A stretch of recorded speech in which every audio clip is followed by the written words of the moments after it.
This is Three Dog. How can I help? This is VGS, the only show where you can sit back, relax, and enter the world of video games. VGS. Introducing your intrepid host, the brutally honest David Spargella. As you of all people should know, there's plenty wrong with me. And the mind and beard behind all things, Andy Borkowski. I am a bionic god. Fear me, lesser creatures. Listen, contribute, and have your say. VGS. We should probably get going on the show, because we're going to run out of time if we don't. Begins now. He is right about that one. This is Andy Borkowski, VGS Talk Radio, AM 640. We have so much to cover in the next hour or so that we cannot dilly-dally. We just can't. Never. Who are you? Never dilly-dally. Who are you, by the way? Nobody. My name is David. No one. Yes, David No One. This is a Game of Thrones reference. We have no time for this. Season finale. A boy has no name. Coming up really, really soon. If you're listening right now on AM 640, enjoy the program. Get ready.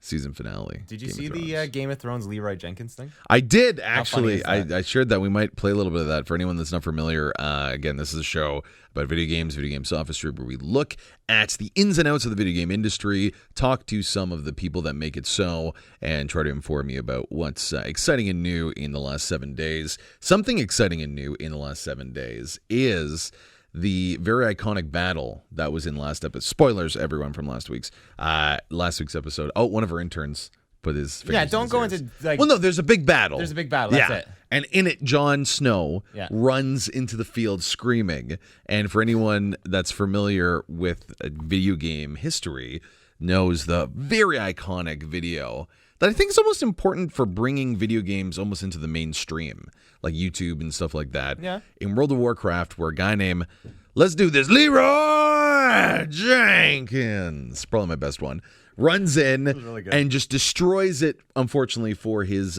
group, his guild, that was raiding in one of the original World of Warcrafts. Absolutely phenomenal. So they merged that audio with the visuals of Game of Thrones, and it is just phenomenal. But that's one thing. We have about 1,000 things to talk about this week.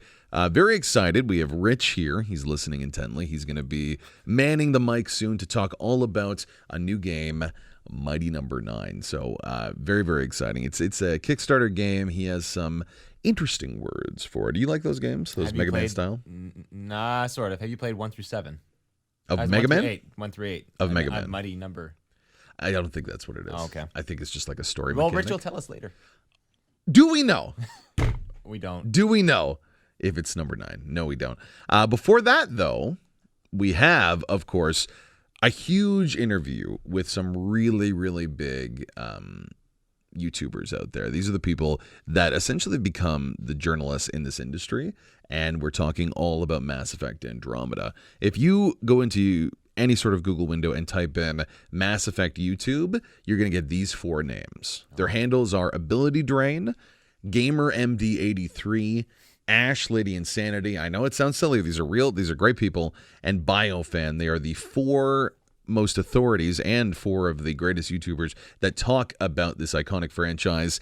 And we just had some big info on it last week. I brought these minds together. Hopefully, if you haven't been following it, they're going to give you some new info. And if you're fans of theirs, make sure you head to our website, 640toronto.com/VGS, because we have a 2-hour talk with them. Unfortunately, of course. Damn. We couldn't play it all. Yeah. We're only on for an hour. I know. What? An hour. Why are you the way that you are? That's a good question. Silence. I'm upset. No, so it's big and exciting. We got some big things, and also later in the show, very important anniversary. Not the love of you. I didn't even know about this until I saw it today. Yeah, yesterday. It's actually my anniversary of being here at the station. Did you know? Yeah, you told me. Are you excited? We went out about a couple days ago. Were you excited about that? No. All right, let's look at what new games are coming in the next 7 days. What's new, pussycat? Whoa, whoa, whoa. What's new, pussycat? Whoa, whoa,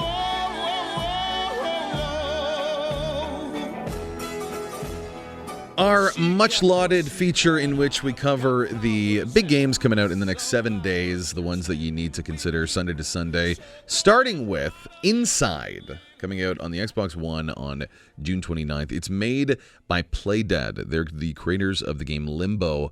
If you're not familiar with it, it's this indie-style game in which you play a young boy that is obfuscated by shadows, and it's really horrific, but also kind of beautiful. Very hard to describe it, but so much fun. One of the real standouts of the indie world. People have been playing this game Inside, and they say that they're breaking down in tears by the end of it. So if you want a good cry this week, pick up Inside. I'm always down for a good cry. I know. You are. Okay, so it's my turn. Star Ocean. Integrity. Gotta explain. It's your turn. All right, go ahead. Star Ocean. It's Integrity okay to and cry. Faithlessness. And Comes what? out, brought to you by Square Enix. It is a action role-playing video game. Certainly. By Tri-Ace. Do you know Tri-Ace? Yeah, I do. Okay. Coming out for the PlayStation 4 and PlayStation 3. It's the 9th game in the franchise. Wow. I didn't know See, know it's that. called Star Ocean 5. Listen, there's some nerdy stuff about this. People love these crazy Japanese games, who love Square Enix and Final Fantasy. But it is a little disillusioning that they have a 5, but it's actually the 9th one. That's cool. So yeah, That's cool. it comes out this week. So if you want to, In North America, in right? North America, Yeah. So if you're in Japan listening to this, which I know. it's probably out 3 years ago. A few months ago, a game that I've been playing a lot of, The Technomancer. It's out this Tuesday, June 28th, developed by Spiders, which is always funny. See? Spiders made a video. Do you get what I'm saying? I wasn't paying attention. It's developed by Spiders. All right. It's a game studio published by Focus Home. They made a little, not really well-known title called Bound by Flame. I picked it up on one of these extra Steam sales, and it is really, really fun. The basic premise was the more evil you did, the more you turned into this demon monster. So really, really cool they did that. Technomancer coming out this Tuesday, but the big game, the biggest this week, over to you, Dave. One that I'm really excited for is Lego Star Wars: The Force Awakens. Boom. Boom. It's Lego. Love the Lego games. And Star Wars. Love the Star Wars too. world. I've seen a couple of cutscenes too where, I don't know if you've ever seen the movie. Obviously you have, but some of our listeners, there's a scene in Force Awakens where Kylo Ren just goes ballistic on the control ship controls. One of my favorites. Yeah, One and of he my just favorites. closes the door in his room and you can just hear it. So they did. I like how they bring a lot of comedy to the Lego game. So it comes out this week. It comes out for PlayStation 4, pretty much for everything. I think the coolest thing about that is that even though it's a Lego Star Wars game, something that they make will be included in the canon, this new canon of the Star Wars world. So if you're even the slightest Star Wars fan, this game will give you some new info. But that's all for now. We're going to take a quick break. Coming up next, we're going to be talking about the latest news with Liam. Rich, of course, giving us his review of Mighty Number 9. And if you're waiting for those YouTubers, they're coming up just a little bit later.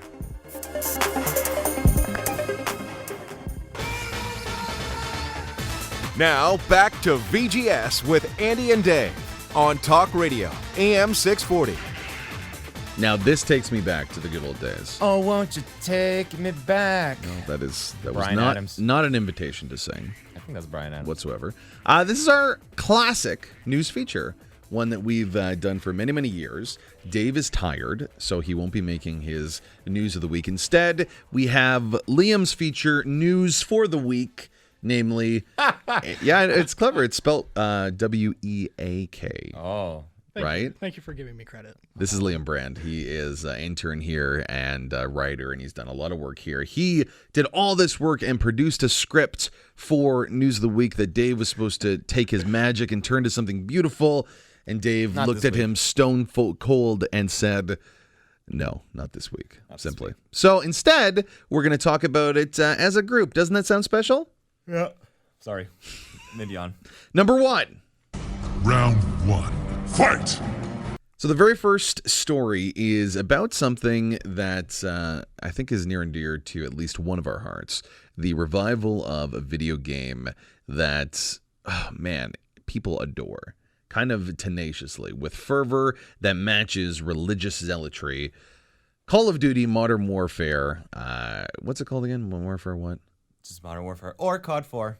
Oh, God. Anyway, so they're remastering it. And intern Liam Brand, you can take it from there.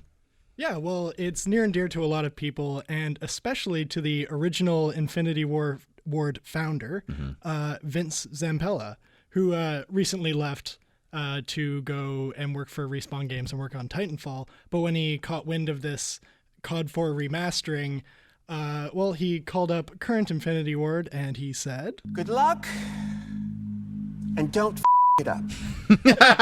That everyone, that's RuPaul from RuPaul's Drag Race. That is not, of course, Vince Zampella, just in case he's listening. But it is what he said. He did. He said word for word. he said those lines. So interesting.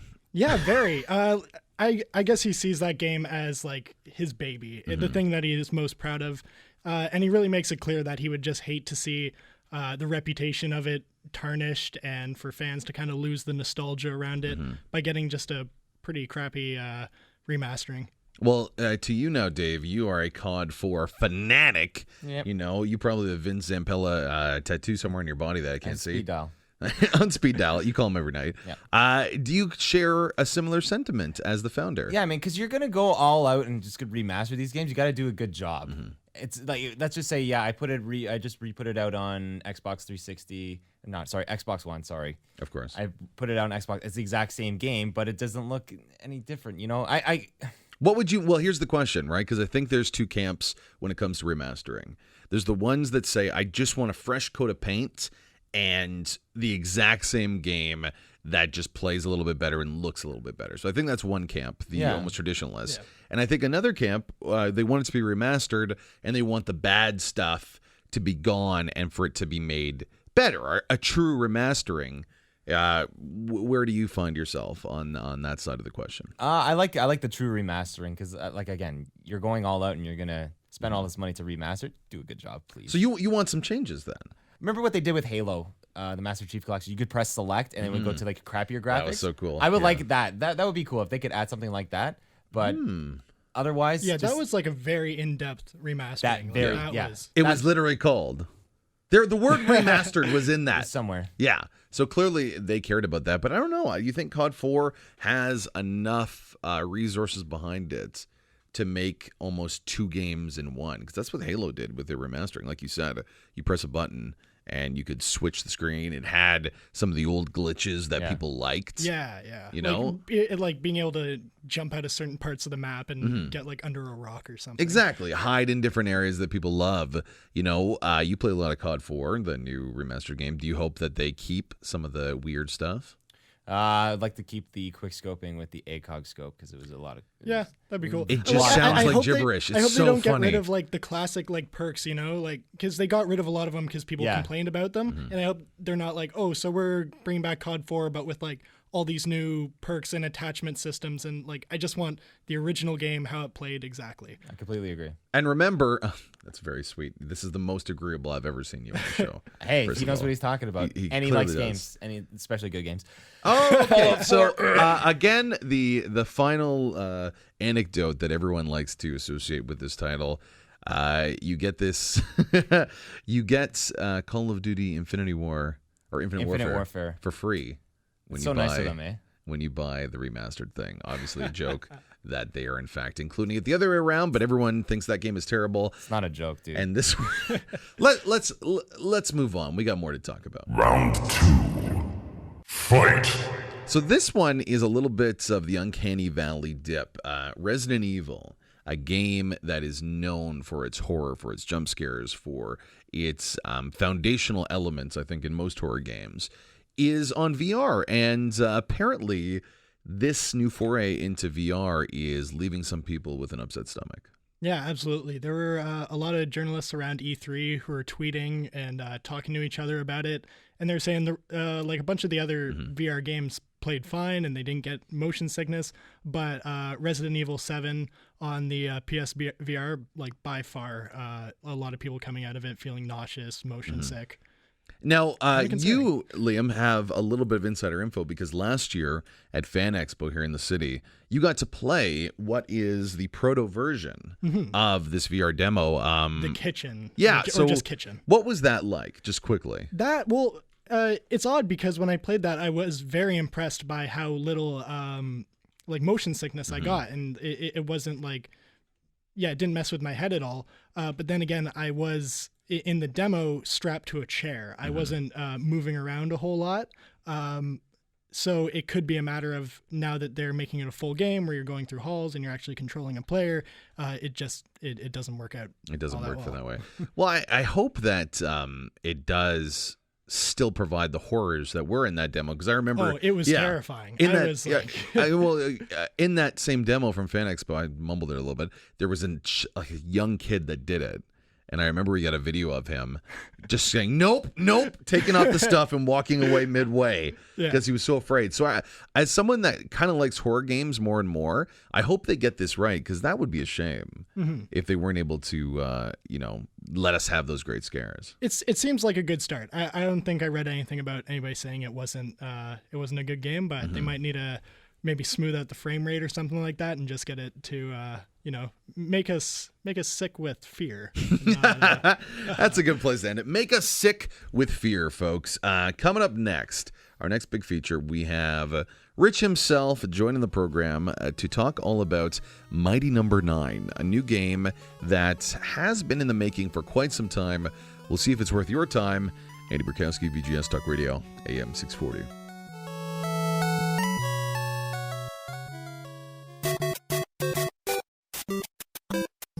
Now back to Video Game Sophistry with Andy and Dave on Talk Radio, AM 640. Big thanks to everyone still listening to VGS, the show where we talk all about the ins and outs of the video game world, and we even sometimes review some games. Today, joining us, Rich the intern with his colorful floral pattern shirt and smart tie. You even have a tie clip. Thank you. Really well done. He is here to review a game that he's very excited for. He's played a lot of it. Mighty Number 9, Kickstarter title. They earned $4 million, 4 million smackaroos, essentially to make a new version of Mega Man, including, of course, the creator of Mega Man, Keiji. God damn it. I said it 4 times before we started. KJ Inafune. That's good, right, Dave? Yeah. We're not wasting time. So, Rich, you had a chance to play the game. You know, you're really into this stuff. I looked at it, said it looked terrible. How did you think of the title? When you said I was excited about it, I almost had to stop you there. Yeah. I've played technically 5 missions of this game so far, and it almost broke me. Okay. So does that mean it broke all expectations of what you thought fun was, or your heart and soul? No. There's 2 big Kickstarter games that I was really interested in besides Hyper Light Drifter. One was Bloodstained, which is a Castlevania spiritual sequel, and Mighty Number 9, which is a Mega Man spiritual sequel. And I look at Bloodstained and I said, wow, that's really good. And I look at Mighty Number 9 and I said, wow, that's going to be really good. And it came out and it's functionally broken. Really? I said it broke me, but the game itself, it has a lot of issues. The platforming doesn't really work with the movement, and then there's power-ups and things you can also get that happen if you kill enemies, but speed ones make you move too fast, and you become slippery. The platforming, the level design, it's not intuitive. They kind of just slapped a lot of things together with the engine they had. The combat's really boring. You fire your buster and dash into enemies. The boss fights are repetitive, uninspired. It took me a lot to play through those 5 levels, and I was live streaming this and critiquing it as I was going. It's definitely not what I expected it to be. See, Rich normally has a lot of words, so it's interesting to see him slightly speechless. All the adjectives he used to describe Mighty Number 9, I'm not the biggest Mega Man guy. I would kind of describe that on face value of the Mega Man franchise, of the series like this. How is this game so different from the sliding rap dash 2D world that was the original Mega Man? So you say sliding, rap dash, fun, fast. It makes you feel good to go through the levels. This, on the first level, when you're on the fire stage, there's a section where there's falling objects and you have to go and avoid them in order to progress. But instead of being able to dash forward and make it like a chase thing and be really cool and epic and a great moment, it forces you with enemy projectiles to stop, wait for the thing to fall, dash over a hole, wait for another thing to fall, and dash again. It's plotting. So that doesn't work out, No, it's plotting. It forces you to play the game's pace instead of at the player's. If you had to have one sentence to describe Mighty Number 9. As we are just closing up here, unfortunately, what would you use to describe it? I would not recommend this to fans of the Mega Man series or to any newcomer of the action platformer series. So completely avoid it. Really unfortunate. Mighty Number 9. Thank you again, Rich. Coming up right now, though, our talk with the Mass Effect YouTubers Ability Drain, GamerMD83, Ash, Biofan, all about Mass Effect Andromeda. Don't miss it. The Super Bowl, Christmas time, any sort of holiday that you love in the world of gaming, and one of the biggest showcases, something that people were so excited for, was an announcement from the gods that are BioWare in their new game, Mass Effect Andromeda. They showed a trailer. People got very excited about it. People had some opinions, so I decided to go on the internet and type in Mass Effect YouTube, and I found 4 names. Fortunately, all of these individuals were so gracious to join us on the show. If you're watching this online, then you get to see their beautiful faces. If not, look it up online. They're all here. Starting with, we'll go on my screen what I have. Ash, Lady Insanity. She does a lot of Mass Effect. All these people do Mass Effect stuff. Thank you so much for joining the program. Thanks for having me. All right, and Ability Drain from across the pond here, gracing the Canadian airwaves. Thank you so much. Oh, you're totally welcome. It's very late here, but I'm awake, so it's all good. Thumbs up, thumbs up. And we have, as well, finishing it out, not quite, GamerMD83. Thank you. Oh, no, thank you for having me. And another male voice. Man, this industry is just dominated with women. Right there, Biofan? Hey there. That was sarcasm, in case anyone is listening. All right, so everyone here adores Mass Effect. It's something that you've all spent. You're all YouTubers. You're all streamers. You've all spent a lot of hours making Mass Effect stuff. Oh, yes. Yeah. Mm-hmm. I'll pose this to the panel. We'll start with Ash. Over the last week, we got to see an actual trailer. Actually, a week ago today, on Sunday, we got to see a trailer from the new Mass Effect Andromeda. I think most of you, if not all of you, have made videos about it. If you had 30 seconds, Ash, how would you describe that trailer? Great and informative, as long as you're paying attention. I think that's the best way I could actually put it, because I mean, my expectations were kind of low into thinking, like, I knew it wasn't going to be a demo. It was likely going to be a trailer. And so it was a mix of gameplay and also the, I guess, best way of putting it, dev diary. So I was like, okay, this is good. But only if you know Mass Effect. If you don't know anything about Mass Effect, it just seems kind of like a cop-out a little bit. So, but for someone who watches Mass Effect, it's actually pretty good. Yeah. So your time's up. Ability Drain. Next up. You got to see the same thing. She said a lot of great stuff. What do you think?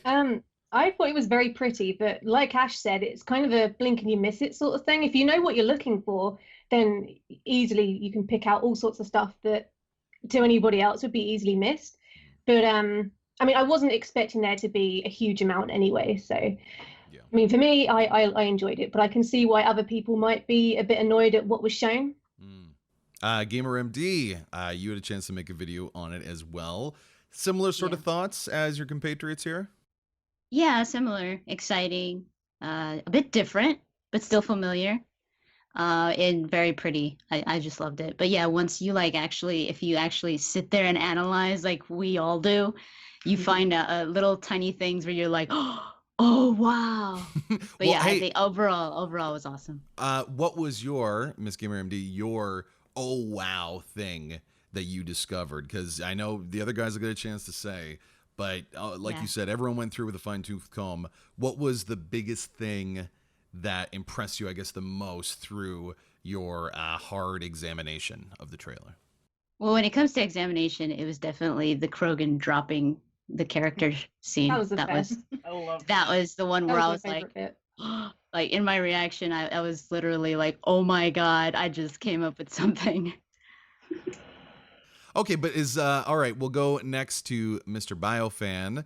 You know, I assume you enjoyed it as well. No dissenting opinions here. Yeah, kind of in line with everyone else. I really enjoyed it. I kind of thought there was going to be more since we're kind of close to when they are supposed to launch. But what they did show was really awesome. I actually thought it was mostly CG at first until they told us it was all in game. Then I was like, oh my goodness. And I also agree that like if you go through frame by frame, like the four of us did, you'll find all these little things they actually showed. But if you just watch the trailer the first time, you don't see all of the awesome things that are in it. Yeah. The first go.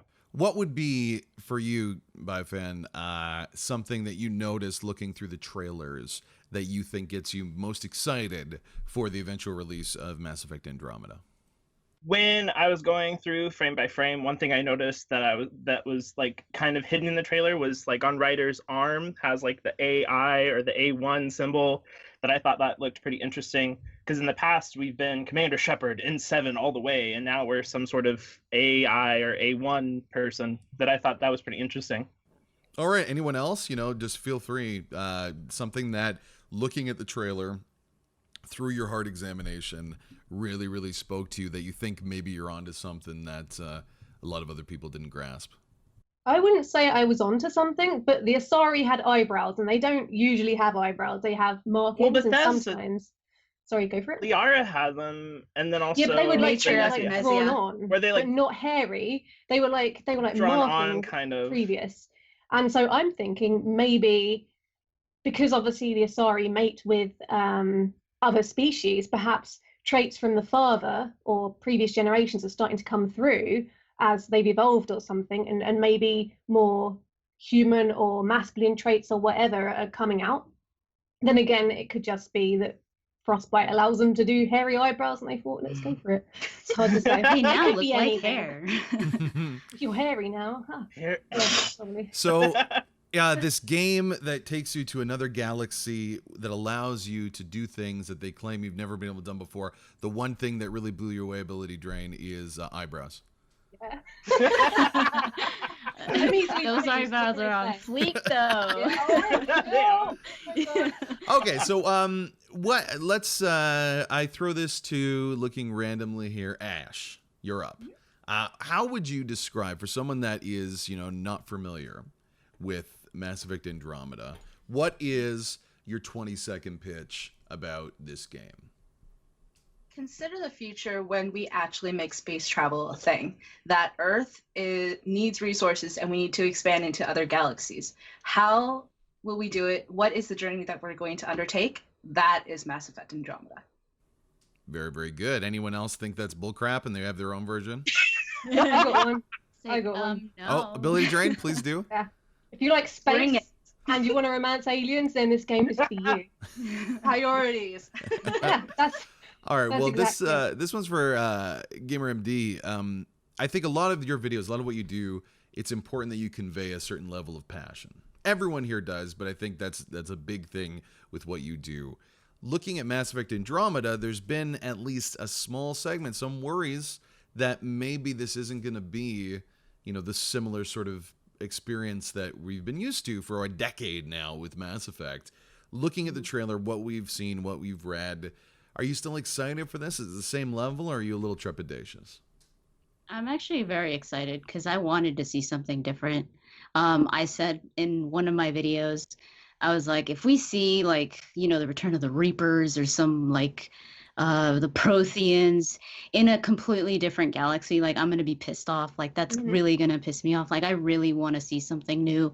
And I was excited from the get-go. I was like, oh, I hope we go to a different galaxy. And it's this whole this Voyager type of thing. And we're seeing new stuff. And now they could, they don't have to follow this cookie cutter stuff that they had established from the trilogy. So, I'm excited for all the new stuff. I mean, that's what I said. It looks different but familiar.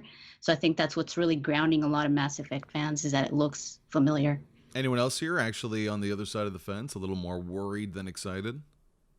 I don't think I'm worried because they've made it very clear Shepard's story is over. This is a new galaxy, a new story, new protagonists, new characters. So if anyone was obviously coming back in hoping for Shepard or hoping to pick up where the previous games left off, then that's not going to be a thing. There are going to be references and Easter eggs, no doubt, but beyond that, there's going to be familiar ties to it because it's Mass Effect. But that aside, it's new.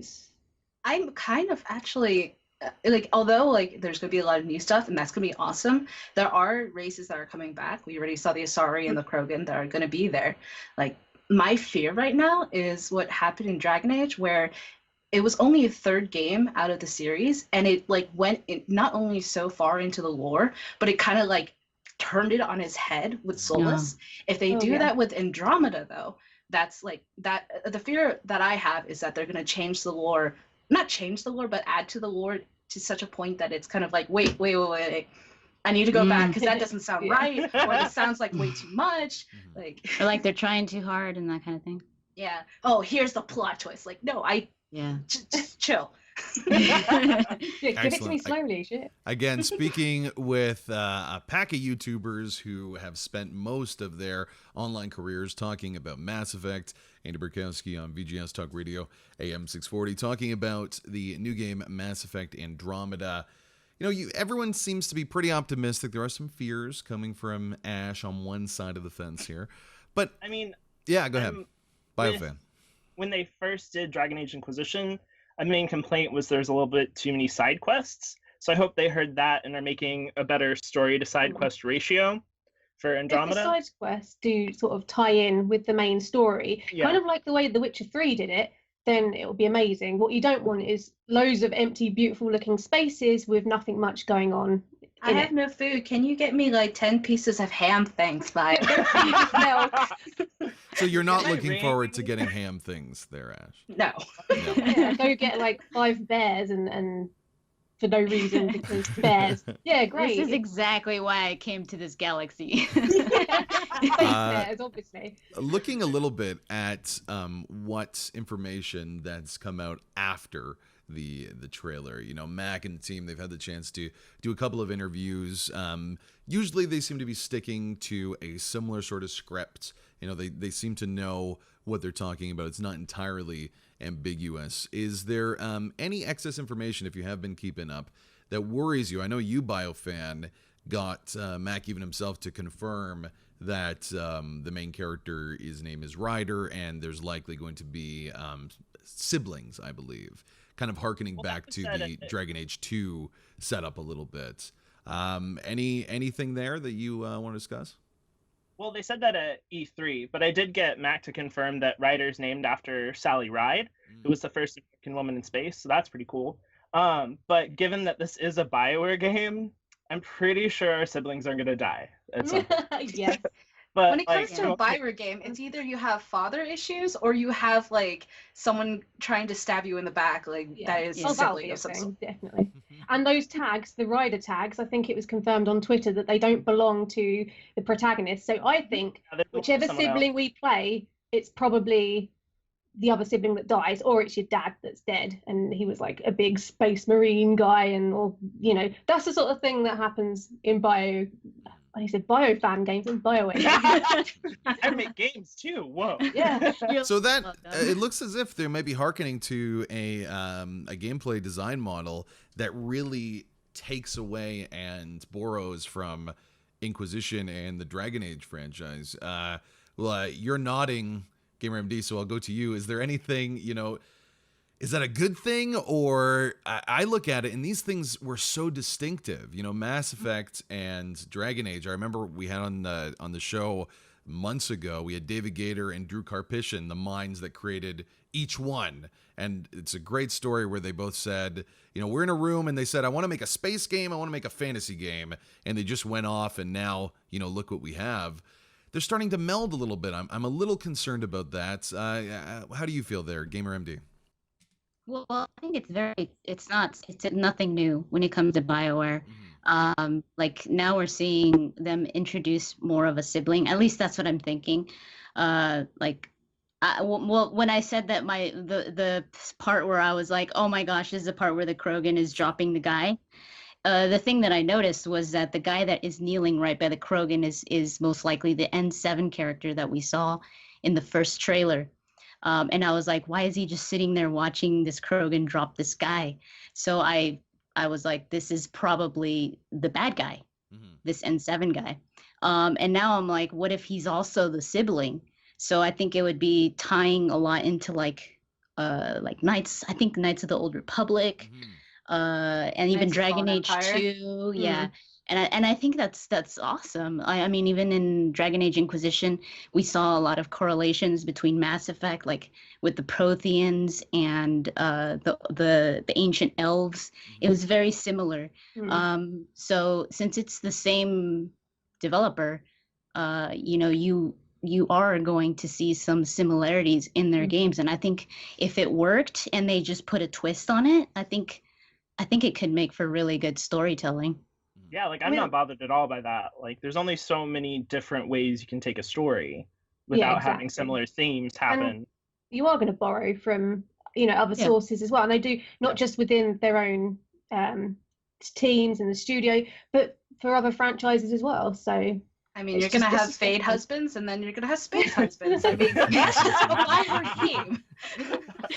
Oh, again, speaking with a gaggle of YouTubers all about Mass Effect Andromeda. They've taken the time to really examine it, done the work that we don't have the time to do, and they're going to tell us all of the very, very specific goodies.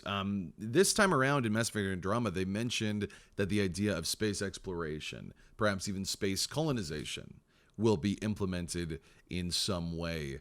We'll start with you, Ash, and we'll go around the table. How do you hope it will be implemented, and how do you think it actually will be implemented? So your hopes for it, and then, of course, the unfortunate reality. Well, considering that it is on Frostbite, there's a lot that can be done. And with what they did with Dragon Age, I mean, they already have like the engine, which was originally an FPS engine. Now it's catered, it has RPG elements. It's totally possible to have like expansive worlds, not necessarily open world where we can have like one seamless exploration a la Bethesda games like Fallout or anything like that. But we have the option here to, because we have the Mako and we also have the Tempest, which is the new spaceship that we have.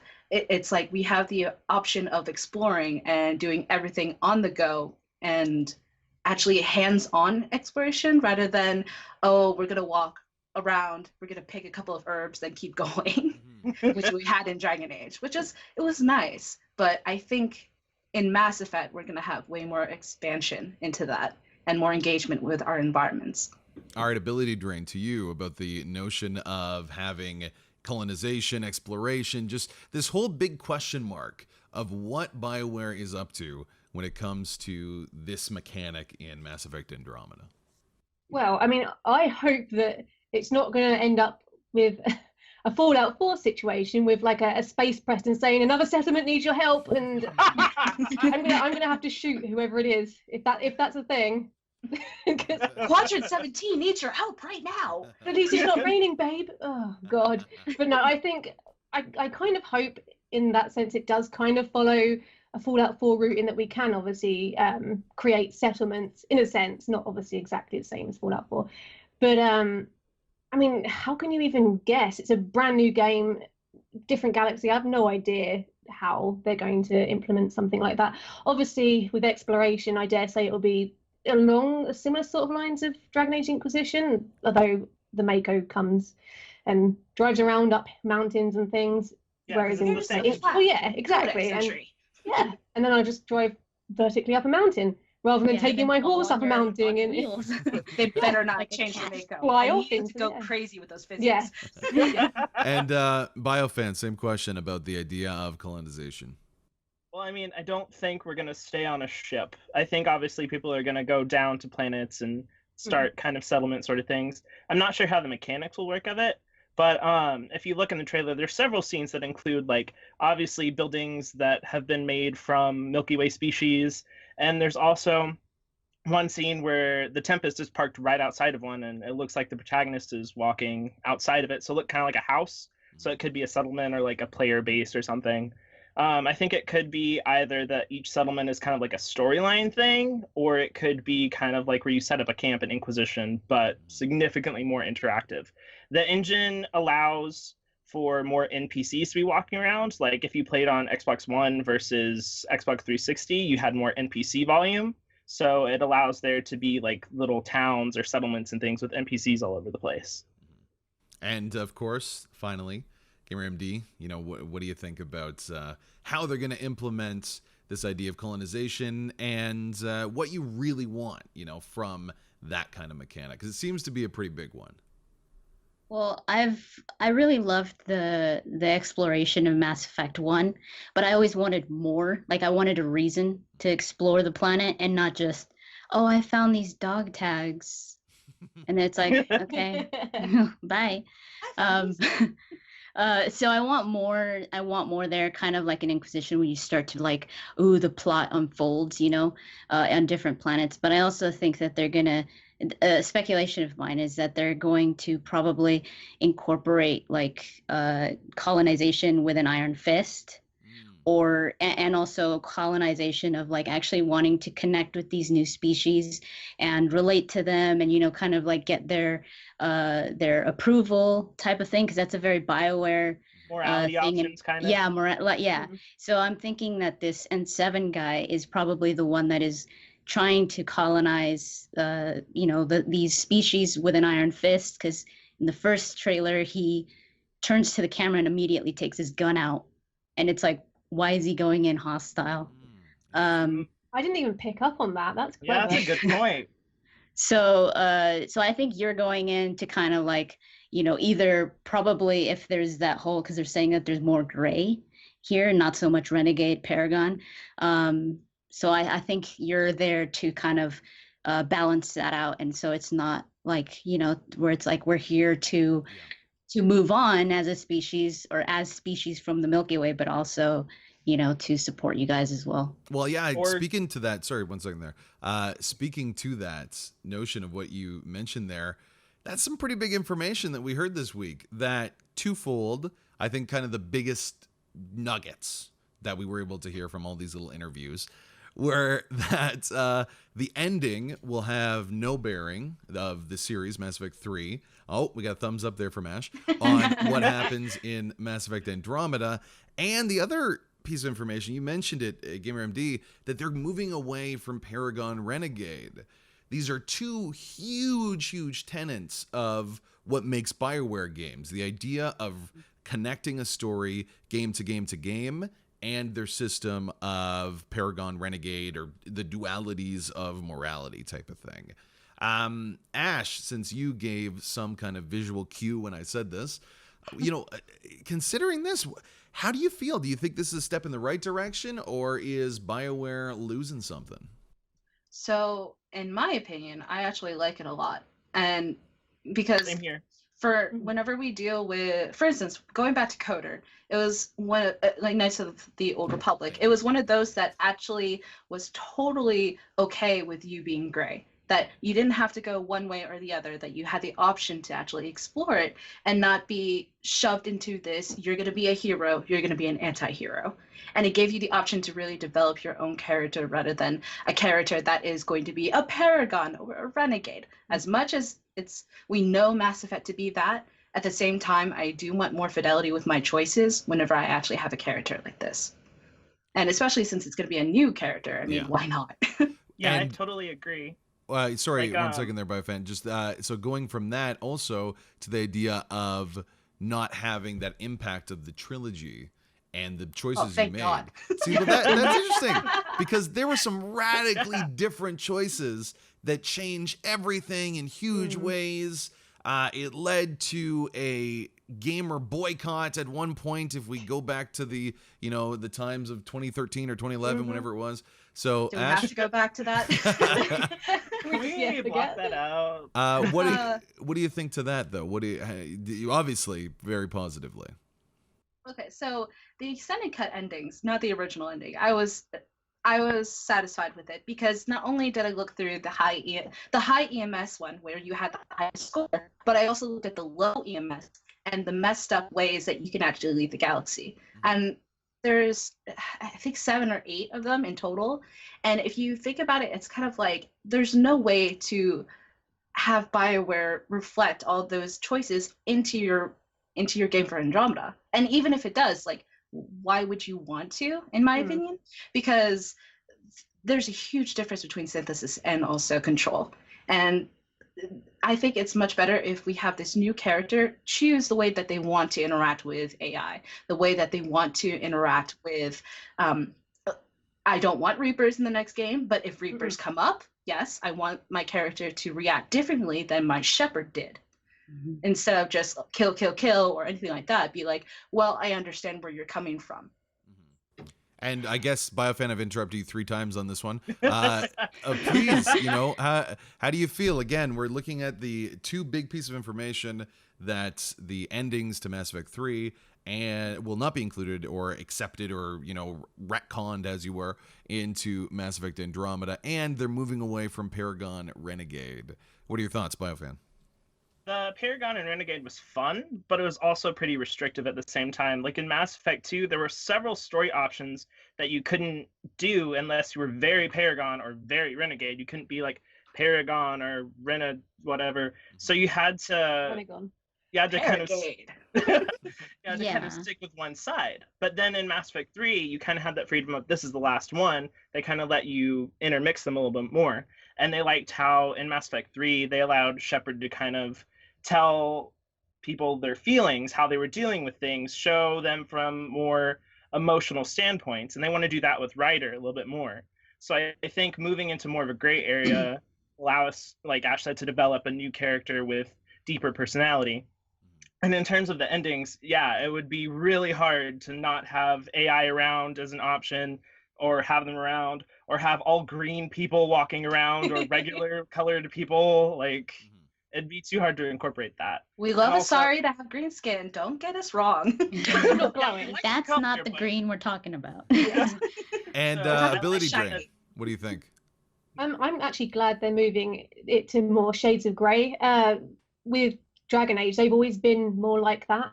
Whereas obviously with Mass Effect, it was more, red or blue. You've got to be good, or you've got to be a bit of a, try not to swear, a bit of a naughty person. Yeah, saying naughty definitely- person on Canadian Naughty airwaves person. doesn't have the impact that it might. It means something a little Very- bit different. Please continue. Okay, yeah. So I for one, I'm glad that Naughty person. Eric. Yeah, so I'm obviously pleased that they're moving into more shades of grey, and I prefer to kind of straddle between the two because I don't want to be one thing or another, just because I like to play as myself the first time around, and I'm definitely not like a paragon of goodliness or evil. So, for me personally, the more options we get to make the character our own and sort of pick and choose what we do and have more freedom to pretty much do what we want, obviously within the game's restrictions and stuff, then that's great. As for the endings, I hated them, so I'm very pleased that it's not going to affect obviously the new games at all. Again, like Eric said, how are you going to walk around with green skin and then say, oh, well, we hate AI, but we're all sort of sympathized with them, so it just wouldn't work. And so I mean, I can only assume that whenever we left for the galaxy, the Milky Way, that it was either just before the final Reaper attack, or I mean, I couldn't quite work out the timescale there. I know that the devs kind of hinted towards it, but I don't know. I'm still sort of not fully understanding that part yet. So I don't know if you guys want to enlighten me or anything. If you We got hell years until we reach Andromeda. Well, yeah, of course. But I mean, when we left, so did Ah. we leave? Did we leave think it's before before, Shepard's yeah. story even began? Is this a thing where it was before the Reapers even came out, or was it during the Shepard story? Or? Purposely being ambiguous about it, but it's like within the Mass Effect trilogy timeline. So it wasn't before, because that's what I couldn't quite work out. It's before the endings, that's for sure. But I it's think not before Shepard.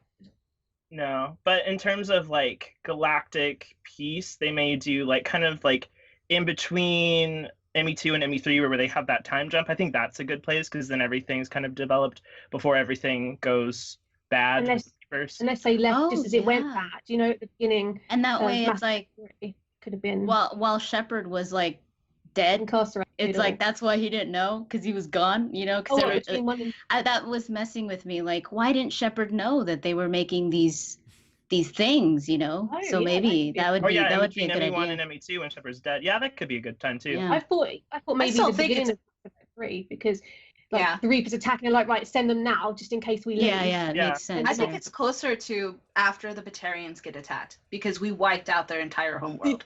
So we did. Yeah. Like, it just makes more sense. Like, oh, this is a real threat, not just collectors, but okay, Reapers are legitimate. Okay, let's actually address this issue. Or at the end of ME1, there is a Reaper, so maybe that too. So. Mm-hmm. I just wanted you guys to have a moment there. All right, again. Speaking with a team of YouTubers all about Mass Effect Andromeda, they've gone in depth into their thoughts, feelings, what they hope to see from it. This is something I think should be said. We'll start just because it's what's on my screen. GamerMD. Why have you spent so much time, and this is going to be for everyone, talking about Mass Effect? What makes it so special that I guess it's worth your attention? Well, I mean, BioWare games, I've always been really connected with them. Like, I've always connected with the style. But when it comes to Mass Effect, that was my first RPG. That was the first BioWare game I ever played. That was the first game that was much bigger than what I was, than just, controlling a character on the screen from one end to the other.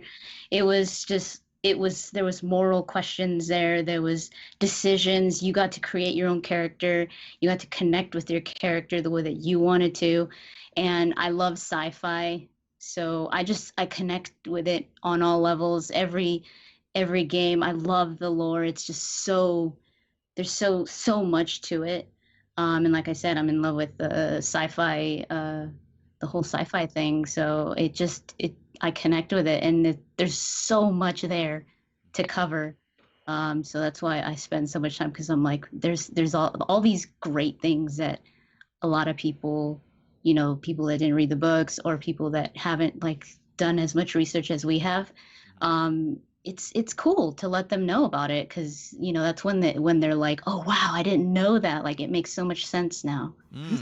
And Ash, I know it is difficult to be the fourth one after so many of these BioWare aficionados have said exactly what they want. But from your perspective, what do you hope this game really provides? And what will it take? This is another question I want to ask you. How bad does this game have to be that you won't play it? Well, I mean, I'm gonna play it. Just doesn't matter. Like, there's nothing that they could do. So, well, the thing is that I'm still gonna play it right whenever it releases. Sure. The matter is, even if it's the worst game ever, I will go throughout the entire thing from beginning to finish, because I need to know that it's not just the first 3 hours. Mm-hmm. It's the entire 30 hours. Yeah. You need to leave the hinterlands of Andromeda. When it comes to Mass Effect Andromeda, there's a lot riding on it. There's a lot riding on it on many different ways, for the fans, for the people who actually make it. And I mean, for me, I just hope that there's a good balance between risk-taking and also staying true to how they've created games within the past how many years? 20 to 21 years that they've been alive. Because for me, whenever I see a BioWare game, I see characters first, and then world second. For some people, that's world first and characters second. In any case, I still want it to be, whenever you play it, it's a Mass Effect experience. It's a BioWare experience. And I don't want that to end because they got a shiny new engine.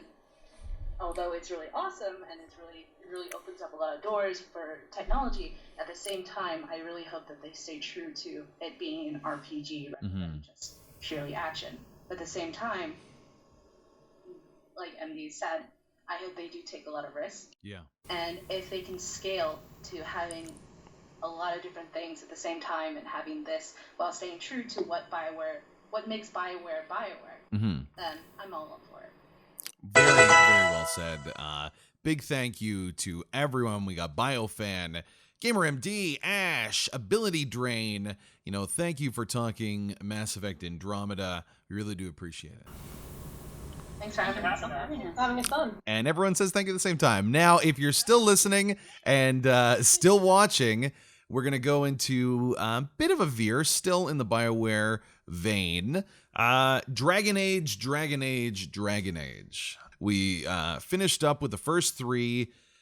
incredible games. I think everyone here can say that it's a game series that they loved perhaps equally, if not more. Anyone? More. Well, I mean, I started. This is a yes or no, BioFan. Come on now. Too many words. Too many words. Mass Effect and Dragon Age. Like, I love them One both. is more equal Yeah, than the other. For me, Dragon Age is higher up. Yeah, when parents say that they love their children equally, we know it's a lie, and that's the case here. Oh, okay. All right. So speaking to the idea of Dragon Age, what that universe is, what that universe provides, I know all of us very, very excited to see how it ended and how they're setting up for a brand new world.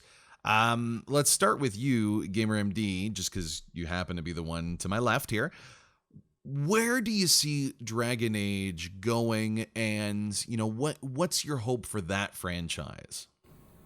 For Dragon Age, well, I think with the way that Dragon Age Inquisition ended, it has, especially like after the last DLC, it has a really big future. They opened so many doors. I don't know. I don't want to get into like spoilers or anything, just in case. But, Please do. If someone's watching this and they haven't played it yet, then sorry, folks. Go ahead. Yeah, well, with the whole thing with the Titan and the dwarves maybe becoming magic sensitive and stuff, I think it's opening the doors for some really cool stuff that Dragon Age could start delving into, some new things and not just repeats. Mm-hmm. So I would love to see some of that new stuff getting into the next Dragon Age, like dwarves actually wielding magic and what that would mean. And the whole thing with Solus and the whole thing with the Fade, and it kind of like what Ash said, Dragon Age was one of those that just completely flipped it. Yeah. Like, whoa. So, I mean, as much as it was weird for Dragon Age Inquisition, where it was like, oh my god, they're just completely changing everything on me right now, it's really exciting for the future, I think. And Ability Drain, you were nodding intensely during that answer. Where do you see this storied fantasy franchise heading to, and where do you hope it goes? It could head anywhere. With the way they left it, again, like ND said with the DLC, it's just, you've got games and games and games worth of stuff there. The content is, I mean, who knows? Especially with Solus and his little surprise right at the end there. I mean, that needs answering. We need to know what's going on. Can we stop him from essentially destroying the world as people of Dragon Age know it? The Dragon Age being the time where it's set. Mm-hmm. Nothing really to do with dragons. So, There are dragons in this game? Yeah, really. Throw some in just for novelty. Yeah, but it's where would you take it? Just anywhere? I have no idea. I'm completely just take it wherever you want because I'm very invested and I'm happy to play it. So you kind of there's a indentured trust there that they seem to know what they're doing, and you're happy to wherever they go. You are a glad passenger. You'd follow them to death or otherwise. BioFan. Well, obviously we saw the murder knife go into Venture, so I think they'll probably go there, which I'm super excited about, because Venture is something they've been building up for the past 3 games, so I'm excited for that. But with Patrick Weeks now being the lead writer, I love Patrick's work. He does so many good, like, emotional, like, shocking things that I really love, even though it hurts me. Emotional masochism, but I love it. So I think they closed a lot of story arcs in Inquisition, and they're opening up some new ones probably in the future, or bringing them back in, but kind of in a different way. Mm-hmm. So I'm excited to see where they go from here. There's been little hints here and there of what they might do, but obviously there's Solus is a big end that needs to be tied up. There's a lot that's going to go down, and I'm really excited for what they're going to do. And Ash, Lady Insanity herself. We've heard a lot of people happy, excited, trust in me, everyone's good. Are you going to say the same thing? I'm suspicious about everything. Yeah.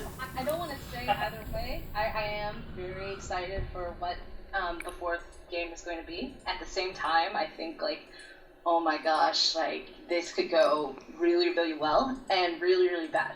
So I think, like for instance, whenever I look at the DLCs, each one of them, even though like I have my obvious opinions about Hack-On, but Jaws of Hack-On, Descent, and also Trespasser each delve into the lore hard, and they give you information that has never been properly exposed within the first 3 games. So whenever it comes to the 4th installment, I'm kind of scared that, well, not scared. So I think they just basically said, oh crap, we want to talk about this in the next game. Let's make sure that we have all the foundations set up so that whenever it comes to Defender, whenever it comes to Dragon Age 4, whatever it actually may be called, it's like, okay, we can just completely pass by on this. We can just go right into the story and, like, deal with it, just go with it. That's a good point. I didn't even consider that. Yeah. I don't want, I'm kind of fearful for anyone who's going to come into Dragon Age in the 4th game, because there is a lot of lore, and I think there's much more fulfillment whenever you know the lore. And obviously some people are just going to say, I want to kill stuff, I want to kill some dragons, I want to do this stuff, I want to like romance some people, maybe 2, who knows? Like, I hope that they prepare properly for a new protagonist, a new audience, and satisfying story. No, there's no but. This is why people should then listen to our channels so we can fill them in. All right, that's enough out of you guys. No. Speaking again with the BioWare YouTube scions of information and power, GamerMD, BioFan, Ability Drain, and of course, Ash. There's something I noticed we haven't really talked about a little bit. Ability Drain spoke to it a bit. The idea of a romance in a video game. For someone that's not acclimated to what this is, it is a strange thing to talk about. I imagine someone just driving home, listen to this saying, sorry, you have a relationship with a figure on your screen? Yeah. So I would love you guys who have such expertise in this from your work with it to try to describe why it works, why it's fun, why it is engaging, and I guess why it adds so more to the story. GamerMD, you had a big smile when I said that, so I'm gonna go right to you if you don't mind. For someone that doesn't know, why does it work? Why do BioWare games have these relationships? Blackwall. Well, it works for so many reasons, but it works. And it's funny because I remember one of my friends was playing for the first time, and they were like, I was like, we need a romance, and they're like, that's not why I'm playing it, like, it doesn't matter to me if I don't romance anybody, whatever. But immediately, like, months into them playing, they were like, oh my god, I'm so in love with Cassandra, like, oh my god, yes, I was like, oh my god. But I think the main reason why it works is because it takes your connection with somebody and it makes it real. It turns it into something that you understand, and you know how strong that is. And I think I love the idea of not only romances but also family. Like with Dragon Age 2, your mother was in it, your brother, your sister, and when your mother dies in that game, oh my god, it was like you knew what that meant. And having relationships, like romantic relationships, and the way BioWare loves to just stab us in the heart, it's that type of like almost masochism that we love. That it's like, oh my god, like make me cry. Like I want to feel, and they're so good at it. And you know that if there are relationships on there that are as high as a love interest, you're gonna be feeling a lot of real emotions. And for a video game to do that, that blows my mind. So the idea that it is real in some sense, that they create it in a way that it feels like a real person, even though it's just, great writers, great animation, and a mind behind it that will, deal with any question that you have. Ash, what about you? We're going to go around the circle here, but MD had a pretty good answer. I don't know how you're going to top that. Okay, so I think I have to give context, because I don't want to go through every single romance I did, but I'll just go through Dragon Age at least. In Dragon Age Origins, I married the man who became king. In Dragon Age 2, I romanced the man who slaughtered many different people. Yes. And in Dragon Age Inquisition, I romanced the man who tore down the veil and basically ruined magic for all and tore a hole into my heart. There's so much into the romance. Yeah, there's so much into the romances that it's not just a standalone, I'm gonna romance this guy and have fun with it and whatever, or a girl, of course, but it ties into the story in such a horrible way where it's, you feel connected with that person, but you know that they exist in this world the same much, like they have a responsibility within the world that is more than just you. And I take a lot into that because they're just part of the story, but they're also part of your life, your protagonist's life, and it influences the different decisions that you make. So the fact that I had my Kuzlin who was with the king, like that's a huge deal to me. It's because I became queen because of it. I mean, I'm not saying that I just got with him because I wanted to be queen, but there's so many decisions that are with those romances that give you more into Dragon Age, into Mass Effect than you would have ever expected. And Biofan, we got to hear a lot from Ash, Gamer MD. Why do these relationships portrayed by BioWare actually seem to stick? Why do we still remember the flirtations with Liliana in Dragon Age Origin? Why do we still remember the romance scenes of Mass Effect 2 with Garrus that we always wanted? Why are these still in our head? I think adding in that component of having relationship adds this kind of whole new area of depth to the character, even the protagonist and the characters you're having the romance with. So without that, it cuts off this entire part of making them seem like an actual fully rounded character. Having that viewpoint of what they're like in a relationship, or what you choose to be like in a relationship, opens up this ability for your character to seem more rounded and more expressive, and you to be really in there. It's an option for you to express yourself in the character. What do you mean by that, to express yourself in the character? I'd like a little further on that. You have the option to romance who you want to romance. You have different options within that romance. You can be a jerk to them, you can be best friends with them, and then stumble into a relationship. There's different ways you can go about it to express the character or express your own way that you want to do things in the game. And Ability Drain, why you mentioned it before I even asked in this conversation about these relationships. Why do they stick with you? These characters are very realistic. You get very attached to them and connected to them because they're with you almost all the time. You interact with them, they come and fight with you, and I think basically it's another way to customize your character because you don't have to romance any of them, or you could romance one, hit it and quit it, and then jump on the others. It's literally, another way of fleshing out your protagonist. And the characters are very likable. I get very, very, very attached to them. So to then be able to romance them if you want to, or get turned down by them if they're not interested, I think just adds another layer to it. Very, very interesting. Again, speaking with the BioWare crew, the top YouTubers that discuss and display different information from BioWare games, talking about Dragon Age Inquisition, what we hope for it to go. I want to shift gears a little bit before we let you guys go. Your fans and your role as YouTubers. It's something that's hard, I guess, to describe to maybe friends and family of exactly what you do, why you do it, that sort of thing. We'll start with you, Biofan. This role, because you're relatively new to this, not to... what? How do you describe this to the people that you love of what you do?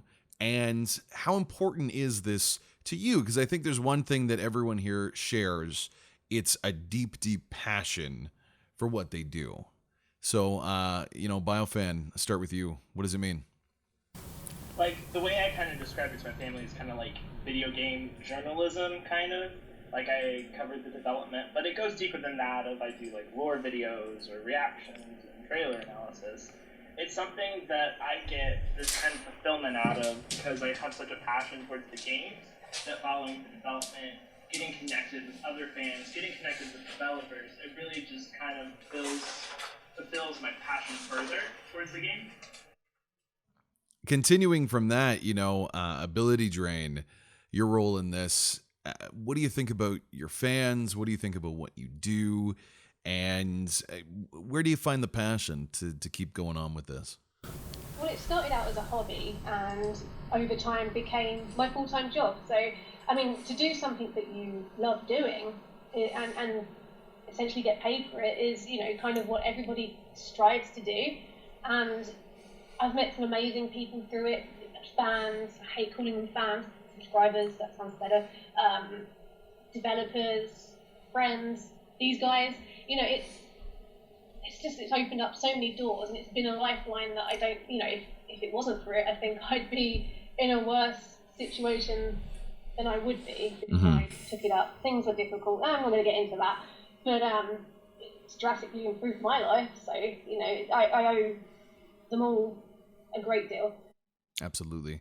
And Ash, I remember years ago, before I started up this radio show, I would watch your, Dishonored videos and thought I thought it was so cool. I thought it was so great. And now, years and years later, everyone here has been able to take this passion and kind of make it into and just so no one feels left out, I've seen all your videos, they're all excellent.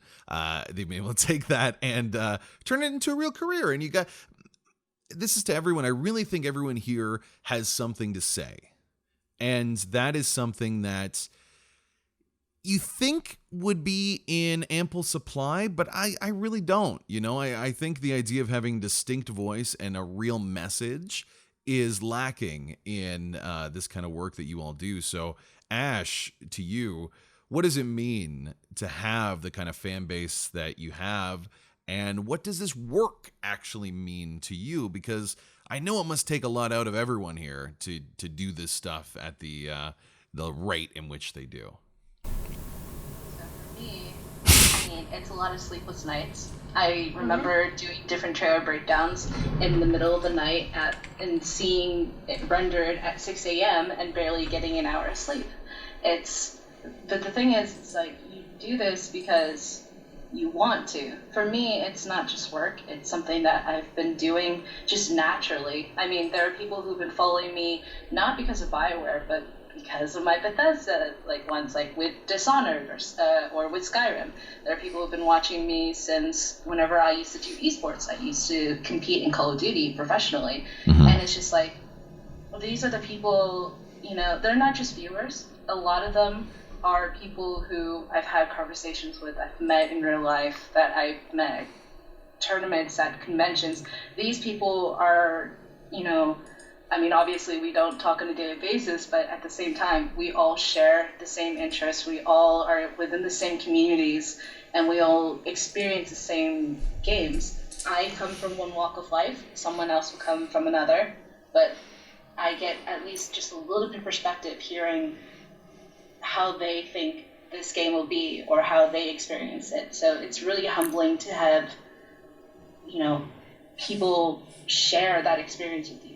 This is what I thought, Mass Effect. This is my Shepherd, my Inquisitor. And it's really awesome experience because it's not just fans, it's also community, it's people. No, I think that's very well said, that it's not just the games. It's a lot more. And just finishing up with GamerMD, I think that a lot of what you've done with the video game platform, the YouTube platform, has been so deeply personal. It has been so much of a cathartic experience that it seems like for you that so many people can relate to that. So you've not only talked about games, but you've talked about your own life so in depth. And I think that means a lot, but that choice to do that, it's a scary one. Yeah. No, yeah, it's hard to. It's really difficult. Like you were saying, how do you explain what you do to like your family members and stuff like that? People that you hang around. It's really, really hard to have them really understand what it's like for you. Because I think a lot of YouTubers, you will hear them say, my life was not as it was worse without YouTube. Everyone needs an outlet. Everyone needs to feel like they could talk about the things that they're passionate about, especially if they live in a situation that's hard. YouTube has always been my outlet. It has always been my hobby. It's always been what makes me feel happy, because I could talk about what I'm most passionate about here. And it's not just some people. It's really hard for them to be like, oh, so you just talk to the camera? It's like, no, like that's not the camera. I'm talking to everyone out there. I'm talking to other gamers. I'm talking to a community that feel the same way as we do, and that's something extremely special, especially when you start seeing what they say to you, when they start to connect with you, when they say, oh, your video put a smile on my face, I was having a bad day. And it's just like, and even when it comes to the game, it's like, you know what, I really hated this game, but your excitement got me pumped for it, and that's just amazing. It's like, oh, that's so cool, they're actually giving it another go. So it's so much. It just means a lot to me. It's never going. It is, as much as I do get money from it, I will never see it as my job. It's always going to be something much more than that. It's always going to be what puts a smile on my face. What makes it easier to go on. YouTube is that support system and that way of expressing what you love. It's just awesome. Very beautifully said. Thank you all so much for taking the time, coming on to 2 hours now, but we really do appreciate it.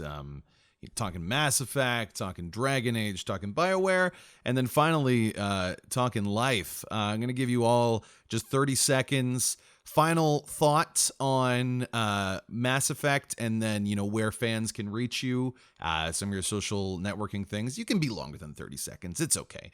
BioFan, we'll start with you, sir. Final thought on Mass Effect? I know you have to go first. Everyone else gets time to think. Final thought on Mass Effect Andromeda, and where they can reach you at if people liked what you had to say here and they want to see more. Well, I think that it's going to be an interesting experience no matter what happens. So I'm just looking forward to when they show us more and when the game finally comes out. I'm on YouTube. You can just Google, look in YouTube, type in BioFan, I usually come up, or youtube.com/BioFanOfficial. I'm on Twitter as @BioFanOfficial. I'm on Tumblr and other places and stuff as well, but you can find that all on the YouTubes and stuff. And ability drain, please. I think to mirror what Eric has said, really, I'm optimistic, cautiously so, admittedly. But I think, whatever happens, however the game turns out, it's going to be interesting and definitely worth playing. And as for where you can find me, pretty much everywhere is Ability Drain, so youtube.com/Ability Drain, Twitter's Ability Drain, Instagram is Ability Drain. You just need to type my name in Google and you'll find me. All right, and Ash? I hope Mass Effect is good. I hope it's the game that BioWare wanted to create, that they accomplish all their goals, that they set forth to make something that they're proud of. I am going to be cautiously optimistic, of course, but I'm excited to see what they'll come up with, and I think, I hope it does really well. And you can find me on YouTube. It's Lady X Insanity. Also, I'm on Twitter and Twitch, Lady Insanity as well. Yeah, that's just pretty much it. You can always find me there, and my videos as well. Finally, GamerMD, your final thoughts on Mass Effect and where fans can find you if they're not already aware of your exploits? Well, I guess, everyone knows that I'm excited about Mass Effect, so that goes without saying, but I think what I do want to say is to everyone that is watching or listening to anything going out when it comes to Mass Effect or BioWare, is try to enjoy the production period. BioWare is they communicate a lot with their fans, and I think that's not easy to find when it comes to developers. They're very tight-knit. Like they will interact with fans, and I think that's really cool. So I've always been the type of person to support a developer like that shows that they care about their fans. So I think it's tough to make a game. So I really hope for the best for the developers for the game, but I also hope it all goes well with them. I hope it's not something too hard on them. So I think we should all just try to enjoy this production period because it is exciting. And where you can find me on Twitter at GamerMD83, on YouTube GamerMD83 as well, and I also Twitch sometimes, not Twitch, but on Twitch. Twitch.tv/GamerMD83. Every now and then I will go on there and live stream. So, yeah. Thank you, everyone, so much. Really do appreciate it. Absolutely. Mass Effect, Dragon Age, everything BioWare. We can't wait. Make sure you keep listening. This is Andy Burkowski, VGS, on Talk Radio, AM 640. A huge thank you to all of our guests for that amazing Mass Effect interview. Now, I want to transport you to June 23rd, 1996. The world games in one way. It involves a simple dual controller and directional buttons. Then, on this day, in an island in the Pacific, the world changed.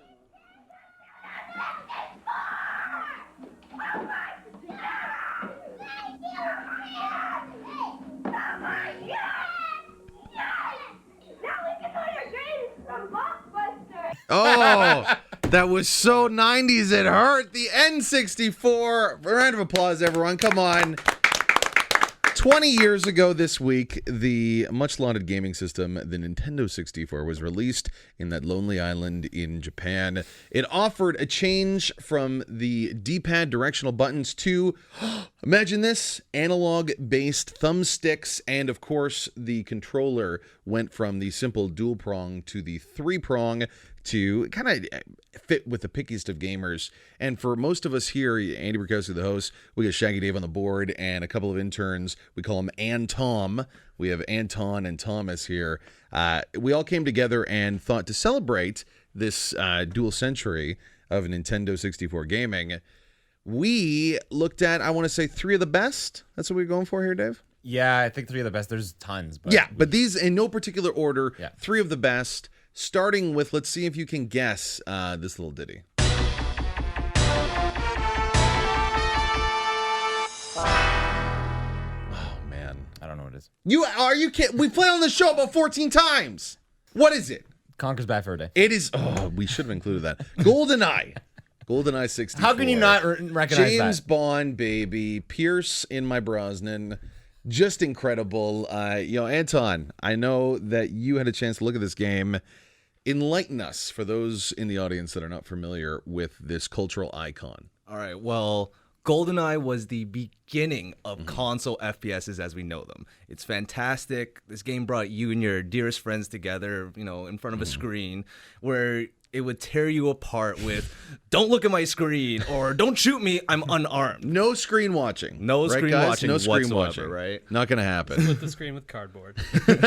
I remember that there was, one thing that everyone kind of agreed on when they played this game. It's the golden rule, never forget, no odd job. Yeah. No odd job, folks. GoldenEye, absolutely wonderful. We're going from the birthplace of FPSs to a little bit of RPG fun. Hey, listen, hey, listen, hey, listen, hey, listen. Okay, This you gotta. What is that terrible noise? That is Navi from Legend of Zelda: Ocarina of Time. Ocarina of Time, baby. Another round of applause. Come on, every game. Got to give it that. One of the most important games, I think, for this particular console, maybe for gaming in total. Thomas, it has the looking highest at you. Metacritic score of all time, 99, almost a perfect 100. Almost a perfect game. So, again, give us the 38 seconds. Well, I mean, you start this game as a kid. The world is on the brink of darkness. Ganon's trying to take over the world. And you go through these 3 lighthearted dungeons. And after that, time skip 7 years ahead. The world's gone mental. By putting this pacing in, like, it gives you a real sense of urgency, and you want to help the land that you've already adventured through, and that really made it so memorable that I think that's part of what makes it one of the most memorable games of all time. Oh, I will not be able to best that. He said it better than I could, and I rarely say that. So, well done there, Tom. And I think finally, a game that everyone knows a little bit of. It has penetrated, and I say that with every sense of irony, most mainstream media. What am I talking about? Okay, give him a second. Just go through your mental Rolodex. Any ideas, folks? No. Nothing? I know what it is. SSB! SSB, the superest of Smash Bros. Coming out in 1999. It was basically, how do you describe this for people that aren't familiar? The best. It allowed for a simulated fighting game with all of your favorite characters. It had, great combos, great fun, and I think it's almost the pinnacle of what's missing in a lot of gaming now. Well, yeah. I think one of the huge things is you and your friends could finally fight for real and figure out who the strongest and best Nintendo character was. It was one of the first times, and I miss this so much in gaming, and I lament for the next generation that doesn't have this, where you would say, get to my house at like 4:30 so we can play for 4 hours of Smash Bros. Well, okay, 12. That's all right. Clearly, Tom had his education wasn't important, but it was something where people came together, sat on a couch, and played together, and that. I sound like an 87-year-old man, but that's what's wrong with kids today in gaming. That we don't have more of that. David. Yeah, sorry. Agreed? Agreed. What was this game to you? Everything. I remember that was my grade 8 graduation gift. Oh, what? Yeah, what? My grade 8 graduation gift. Yeah, Do that the was math, a long time folks. ago. Yeah, don't do it. It was my grade 8 graduation gift, and I spent countless hours on that game. Do you have one character? Do you have one character? I love Captain Falcon, always. Okay, Kirby for life. Kirby for life, Pikachu's folks. pretty good, too. What? Yeah, I have to go with Pikachu as well. All right, so those are our 3 best games. Thank you to Anton, Ayo. Thomas, and Anton. Shaggy Davidson, always. What are yours? We're looking at this important 2-decade memorabilia of life. Send us an email, VGS at 640. It's your Stadium. here. Another honorable mention. Pokemon Stadium. Yeah, it's Absolutely only 30 phenomenal. seconds, so we gotta go. Okay, gotta get out of here. We'll be back with a quick goodbye right after this.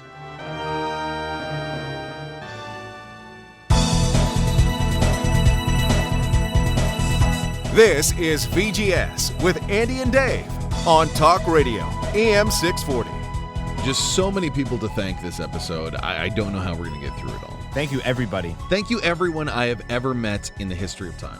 No, not that. No? No. I don't think so. Well, No. let's go in the order in which I choose. Thank you to Rich for his interview of Mighty Number 9. Maybe don't check out that game. Thank you to Liam for helping us with News of the Week. Anton, of course, and Tom. I forgot his name, Tom, for a second, and helping us Anton. celebrate. And Tom. So cool. Yeah, For it's really Angelina, good. watch out. For helping us celebrate the 20-year anniversary, of course, of N64. Huge shout out to the 4 YouTubers: Ability Drain, GamerMD83, Ash, Biofan. My deepest love and condolences, of course, to David Spargala.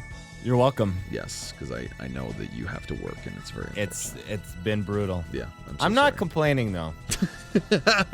Of course, this show is merely a taste of what we have to offer. Head to our YouTubes, the YouTubes, type in Video Game Sophistry, and you could see this entire program extended to 2, maybe even 3 hours with all those great YouTubers. The great work from our interns. Keep listening, though. Get ready for a laugh. Inside jokes coming up next. Anything else to say, Shaggy Davidson? Catch us next week, and stay gaming. terrible. See you next week.